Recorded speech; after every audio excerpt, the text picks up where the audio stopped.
Hello friends, welcome to Banu சரசுவை அரிசல். வாங்க நம்ம இன்றைக்கி செட்டிநாடு ஸ்டைலில் இளா ஆட்டுக்கறி மட்டன் பிரியாணி எப்படி பண்ணுறதுன்னு பார்க்கலாம். அதுக்கு ஒரு 600 கிராம்ஸ் மட்டன் எடுத்துக்கிட்டேன். 1/2 டேபிள் ஸ்பூன் இஞ்சி பூண்டு பேஸ்ட்டு, கொஞ்சமாக garam masala, 1 tablespoon chilli powder, 1 tablespoon உப்பு, கொஞ்சம் புதினா கொத்தமல்லி. ஃபஸ்ட்டு மட்டனை வேக வச்சு எடுத்துக்கலாம். ஒரு குக்கரில் 600 கிராம்ஸ் மட்டன் போட்டுக்கிறேன். இப்போ சொன்ன ஸ்பைசஸ் எல்லாம் ஆட் பண்ணிக்கிட்டு, இஞ்சி பூண்டு பேஸ்ட் ஆட் பண்ணிக்கிட்டு, தண்ணி கறி மூழ்கிற அளவுக்கு மட்டும் வச்சுட்டு, கொத்தமல்லி தழை புதினா போட்டு நல்லா கலந்து விட்டு ஒரு 2 விசில் மட்டும் நல்லா வேக வச்சு எடுத்துக்கலாம். கறி ரொம்ப குழஞ்சிடக்கூடாது. 2 விசில் மட்டும் விட்டு எடுத்தால் போதும்.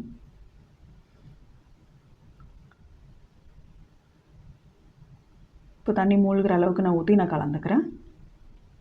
கலந்துட்டு மூடி போட்டு நான் 2 விசில் போட்டு குக்கரை வேக வச்சு எடுத்துக்கிறேன். நான்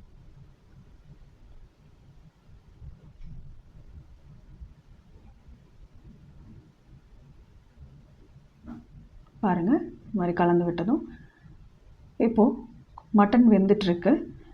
இப்போ மட்டன் பிரியாணிக்கு தேவையானது என்னென்னு பார்க்கலாம். வேக வச்ச மட்டன் இப்படி எடுத்துக்கிட்டோம். நம்ம அதோட தண்ணியோடு சேர்த்து 4 பெரிய வெங்காயம் கட் பண்ணி எடுத்துக்கிட்டேன். 5 பச்சை மிளகாய், தாளிக்க ஃப்ரெஷ் மசாலாஸ் கொஞ்சம், அதாவது பிரிஞ்சி லீஃப், பட்டை, கிராம்பு, ஏலக்காய், அன்னாசிப்பூ, 1 டேபிள் ஸ்பூன் மல்லித்தூள், 1/4 டேபிள் ஸ்பூன் கரம் மசாலா, 1 டேபிள் ஸ்பூன் உப்பு, 1 டேபிள் ஸ்பூன் மிளகு எடுத்து வச்சுருக்கேன். 2 தக்காளியை நீல வாக்கில் ஸ்லைஸாக கட் பண்ணி வச்சுருக்கேன். நெய் தாளிக்க 50 கிராம் பூண்டு, 50 கிராம் இஞ்சி எடுத்து வச்சுருக்கேன். 1/2 லெமன், கொஞ்சமாக கொத்தமல்லி தழை நறுக்கி வச்சுருக்கேன். 4 டேபிள் ஸ்பூன் தயிர், புதினாவை கிள்ளி நான் தண்ணியில் போட்டு வச்சுருக்கேன். அதில் இருக்கிற மண் தூசலை இறங்கணுன்னு. இப்போது நான் 5 டம்ளர், இந்த டம்ளரில் ஜீரக சம்பா ரைஸ் எடுத்துக்கிட்டேன். நான் இப்போ அடுப்பு பற்ற வச்சுட்டு பிரியாணி குண்டாவை நம்ம அடுப்பில் வச்சுட்டு, பிரியாணி குண்டா அடுப்பில் வச்சதுமே நான் அரிசியை நல்லா வாஷ் பண்ணி ஊற வச்சுட்டேன். இதெல்லாம் வதங்கி வர்றதுக்குள்ளே எனக்கு 1/2 அன் ஹவர் ஆகும். ஸோ அதுக்கு 1/2 அன் ஹவர் ரைஸ் ஊறுனா சரியாக இருக்கும். இப்போ எண்ணெய் நல்லா காஞ்சதும் இப்போ நான் கடலெண்ணெய் இதுக்கு ஒரு 50 ml ஊற்றிக்கிட்டேன். 1/2 kg பிரியாணி பண்ணுறேன் நான். எண்ணெய் காஞ்சதும் ஹோல் ஸ்பைசஸ் எல்லாம் போட்டுட்டு, கட் பண்ணி வச்சுருக்கிற 4 வெங்காயம் இருக்கு இல்லையா, பெரிய வெங்காயம், இந்த 4 வெங்காயம் ப்ளஸ் பச்சை மிளகாய் இதெல்லாம் போட்டு நல்லா வதக்கி எடுத்துக்கணும் பொன்னிறமாக. தீயை விடாமல் நம்ம எண்ணெயில் நல்லபடியாக வதக்கி எடுத்துக்கிட்டால் டேஸ்ட் நல்லாயிருக்கும். வெங்காயம் பாதி வதங்கி இருந்துச்சுன்னா இனிப்பு தன்மை கொடுக்கும் பெரிய வெங்காயம். அதனால் இது நல்லா வதக்கி எடுக்கிறதுல தான் டேஸ்ட் இருக்கும் பிரியாணிக்கு. இப்போது இஞ்சி துண்டுகளையும் பூண்டுகளையும் நான் தனியாக அரைச்சி எடுத்துக்கிறேன்.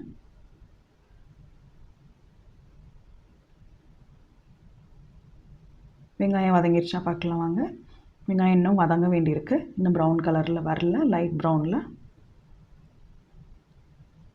இப்போ நம்ம ஒரு டேபிள் ஸ்பூன் மிளகு எடுத்து வச்சுருக்கேன். அதை நான் இந்த மாதிரி ஒரு உரல் கல்லில் போட்டு நல்லா இடித்து பொடி பண்ணி எடுத்துக்கலாம். செட்டிநாடு பிரியாணி ஸ்டைல் நம்ம எப்பவுமே கொஞ்சம் ஸ்பைசஸ் ஜாஸ்தி இருக்கும். ஸோ மிளகு கொஞ்சம் ஆட் பண்ணோன்னா, ஈக்குவலாக சில்லி பவுடரும் மிளகும் ஆட் பண்ணோம்னா நல்ல ஒரு ஃப்ளேவர்ஃபுல்லாக இருக்கும் பிரியாணி. இந்த மாதிரி பொடிச்சு எடுத்துக்கோங்க. இப்போ வெங்காயம் நல்லா ஓரளவுக்கு வதங்கிடுச்சு.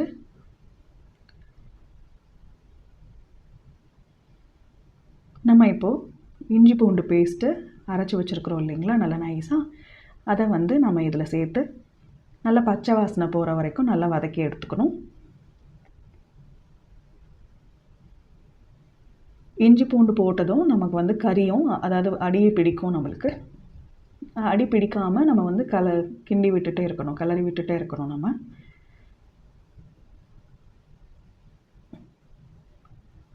இஞ்சி பூண்டு நல்லா வதங்கலைனாலுமே கசப்பு தன்மை கிடைக்கும். அதனால் நல்லா இஞ்சி பூண்டு வதங்கி மசாலாவோடு சேர்த்து வரணும்.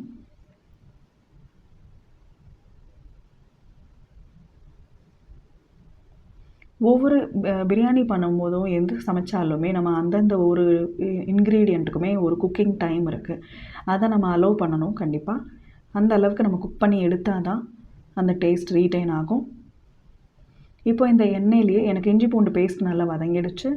இந்த எண்ணெயிலேயே நான் வந்து கொத்தமல்லி தழை நறுக்கி வச்சுருக்கிறேன், புதினா, அது ரெண்டையும் சேர்த்து அதை நல்லா வதக்கிக்கிறேன். இப்போ நீல வாக்கில் ஸ்லைஸாக நான் கட் பண்ணி வச்சுருக்கிற தக்காளியை போட்டு லைட்டாக உப்பு போட்டு, தக்காளி வதங்குற அளவுக்கு மட்டும் ஒரு 1/4 டேபிள் ஸ்பூன் மட்டும் உப்பு போட்டு நான் நல்லா வதக்கி எடுத்துக்கிறேன். தக்காளியை மூடி போட்டு நல்லா வதக்கி எடுத்துக்கலாம்.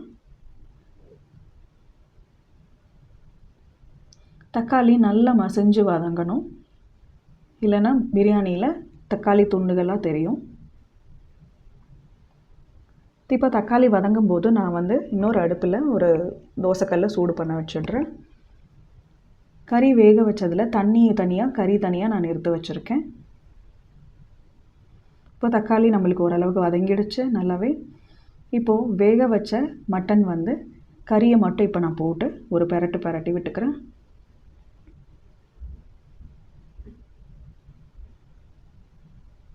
இப்போது நம்ம வந்து வதக்கிறதுல ஒரு 5 நிமிஷம் டு 10 நிமிஷம் நம்ம வதக்க வேண்டியிருக்கும். அதில் வந்து நம்ம வந்து ரொம்ப கறியை வேக விட்டுட்டோம் ஆல்ரெடி குக்கரில் அப்படின்னா இங்கே வதக்க உடஞ்சி போயிடும்.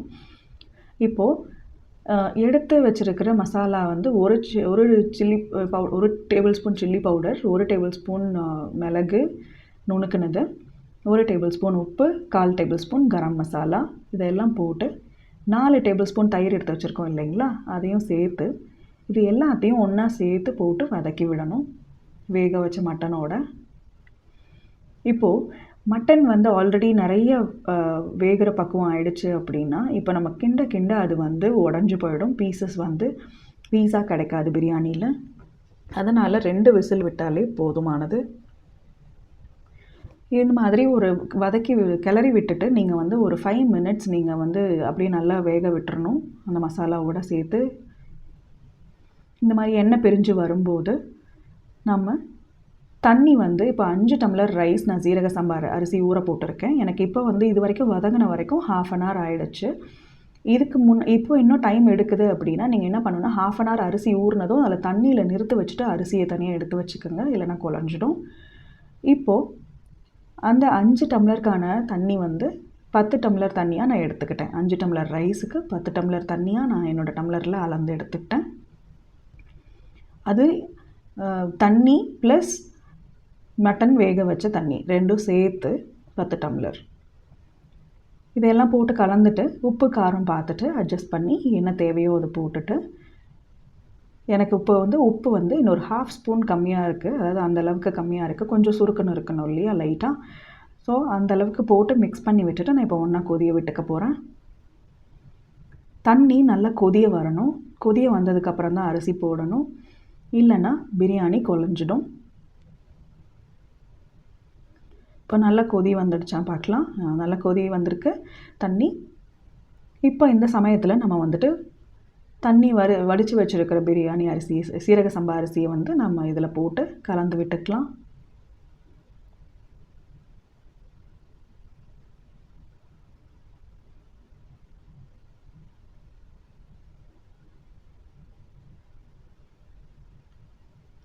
சீரக சம்பா அரிசி தண்ணி நல்லா இழுக்கும், அதனால் ஒரு டம்ளர் அரிசிக்கு 2 டம்ளர் தண்ணி வச்சா அளவாக இருக்கும். இப்போ அரிசி போட்டதும் நல்லா இந்த மாதிரி கலந்து விட்டுக்கோங்க. கலந்து விட்டுட்டு மூடி போட்டு நல்லா வேக விடணும். அரிசி போட்டதும் அடிப்பிடிக்க சான்ஸ் இருக்குது. நடுவில் நம்ம ஒரு தடவை 2 தடவை எடுத்து கிளறி விடணும்.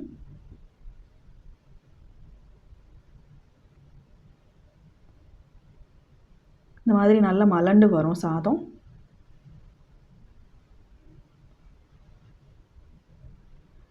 இப்போது நல்ல முக்கால்வாசி தண்ணி இஞ்சினதுக்கப்புறம் நம்ம தம் போடுறதுக்கு ரெடி பண்ணிப்போம்.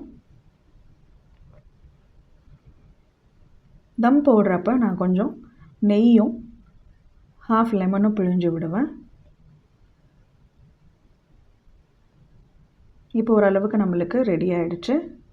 இப்போ தம் போடலாம். நம்ம நல்லா ஒரு கிளறி விட்டுட்டு பாருங்கள், தண்ணியை ஓரளவுக்கு இஞ்சிடுச்சு, எல்லாமே நல்லா அப்சர்வ் பண்ணிடுச்சு.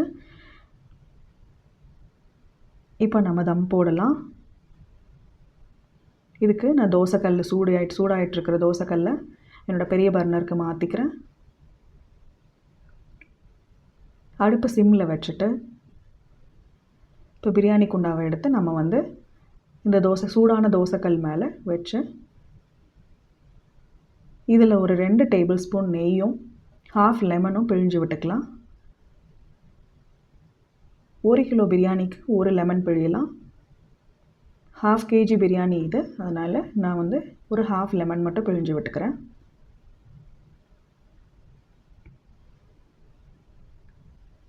இப்போது நெய்யும் லெமனும் போட்டு நல்லா கலந்து விட்டுட்டு தம் போட ஆரம்பிச்சிடுவோம்.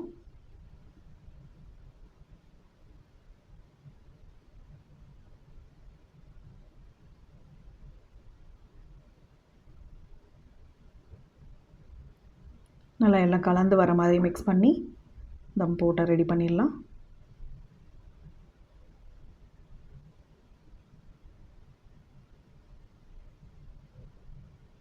நல்ல வாசனை தூக்குது எனக்கு வீட்டில்.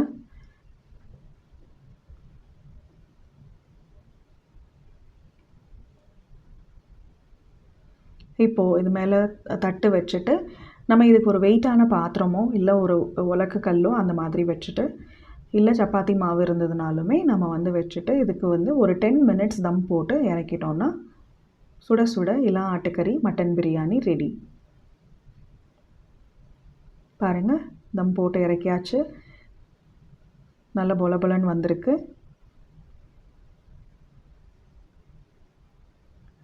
எப்படி இருக்குன்னு செஞ்சு பார்த்துட்டு கமெண்ட் சொல்லுங்கள். தேங்க்யூ.